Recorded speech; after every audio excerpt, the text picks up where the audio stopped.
17 বছর গণতান্ত্রিক আন্দোলনের মধ্য দিয়ে স্বৈরাচার মুক্ত আজকে বাংলাদেশ। এই বাংলাদেশে এই নির্বাচনে স্বতঃস্ফূর্তভাবে ঈদের আমেজ নিয়ে জনগণ অংশগ্রহণ করেছে এবং নির্বাচন পরবর্তী পর্যায়ে দেশনায়ক তারেক রহমানের নেতৃত্বে আজকের বাংলাদেশের সরকার গঠিত হয়েছে।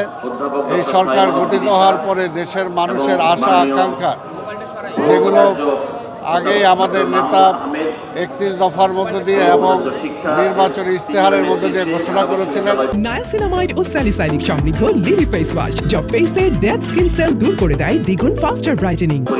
আজকের যেমনি আমরা 71কে আমরা মনে রাখি, আমরা 52 ভাষার শহীদদেরকে আমরা মনে রাখি, ঠিক তেমনিভাবে 90 এবং 24-এর শহীদদেরকেও আমরা ধারণ করে আমরা দেশকে সামনের দিকে এগিয়ে নিয়ে যাব এবং এই দেশের সকল দল মত পথ সবাই ঐক্যবদ্ধভাবে আগামীতে এই দেশকে আমরা সামনের দিকে এগিয়ে নিয়ে যাব।